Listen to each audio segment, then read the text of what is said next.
ಏನ್ ಮಾಡಿದೆ ನಾನು? ಪ್ರೆಸ್ ಮಾಡಿದೆ. ನೋಡಿ, ಪ್ರೆಸ್ ಮಾಡ್ತಾ ಇದ್ದೀನಿ. ಅದು ಒತ್ತಡ ಬಂತು ಕೆಳಗಡೆ. ಅದರ ವಿರುದ್ಧ ಏನಾಯ್ತು? ಚಲನೆ ಆಯ್ತು. ಚಲನೆ ಬದಲಾವಣೆ ಆಯ್ತು. ನ್ಯೂಟನ್ ಸೆಕೆಂಡ್ ಲಾ, ಚಲನೆಯ ಎರಡನೇ ನಿಯಮ.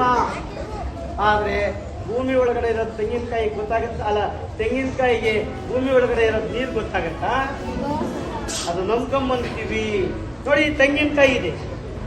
ಈ ತೆಂಗಿನಕಾಯಿಯನ್ನ ನಿಮ್ ಮುಂದೆ ಹೊಡಿತೀನಿ. ನೋಡಿ, ಇಲ್ಲಿ ನೋಡಿ, ತೆಂಗಿನಕಾಯಿ ಒಳಗಡೆ ಏನಿರ್ಬೇಕು? ನೋಡಿ ಸರ್, ಇದ್ರೊಳಗಡೆ ಹೊಡೆದೈತೆ ಏನಾರ ತೆಂಗಿನಕಾಯಿ. ಮುಟ್ಟಿ ಭಯಪಡ್ಬೇಡಿ.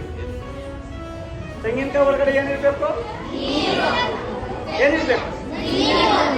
ನೀರಿರ್ಬೇಕು. ಆಮೇಲೆ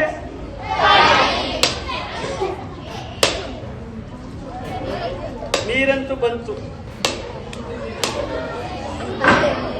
ನೀರು ಬಂತು ಮಕ್ಕಳೇ. ತೆಂಗಿನಕಾಯಿಯಲ್ಲಿ ತೆಂಗಿನಕಾಯಿನೂ ಬಂತು. ತೆಂಗಿನಕಾಯಿ ಒಳಗಡೆ ಏನ್ ಬಂತು? ನಾಳೆ ನಿಮ್ ಶಾಲೆಗೆ ನೋಡಿ, ಪೇಪರ್ ಬರುತ್ತೆ, ನಾಳೆ ಎಲ್ಲರೂ ಒಂದೊಂದು ತೆಂಗಿನಕಾಯಿ ತೆಗೆದುಕೊಂಡು ಬನ್ನಿ. ನಿಮ್ ತೆಂಗಿನಕಾಯಿ ಒಳಗಡೆ ಏನ್ ಸಿಗುತ್ತೆ? ಮಾನ್ಯ ಸಭಾಧ್ಯಕ್ಷರೇ, ಈ ಗವರ್ನರ್ನ ವಿಷಯಗಳ ಬಗ್ಗೆ ಇಡೀ ದಕ್ಷಿಣ ಭಾರತದಲ್ಲಿ ಸಾಕಷ್ಟು ಚರ್ಚೆಗಳಾಗ್ತಾ ಇದೆ. ಗವರ್ನರ್ಗಳ ನಿಮ್ಮ ವಿಷಯ ಬೇರೆ ವಿಷಯಕ್ಕೆ ನೀವೇ ಮಾತಾಡ್ತೀರಿ. ಕಾನ್ಸ್ಟಿಟ್ಯೂಷನ್ ನಿಮ್ಮ ಅಭಿಪ್ರಾಯ. ಇವತ್ತು ನಾವು ನಮ್ಮ ವಿರೋಧ ಪಕ್ಷದ ನಾಯಕರು, ವಿರೋಧ ಪಕ್ಷದಲ್ಲಿದ್ದಂತ ನಾವೆಲ್ಲರೂ ಒಂದು ಪ್ರಶ್ನೆ ಹಾಕಿದ್ದು, ನಾವು ಕಾನ್ಸ್ಟಿಟ್ಯೂಷನ್ ಅಲ್ಲ, ಸಾಮಾನ್ಯ ಗವರ್ನರ್ ಅವರು ಅಡ್ರೆಸ್ ಮಾಡ್ಬೇಕಾದ್ರೆ ಏನು ಸರ್ಕಾರ ಕೊಟ್ಟಿದ್ದಂತನ್ನ ಮಂಡನೆ ಮಾಡಿದ್ರು.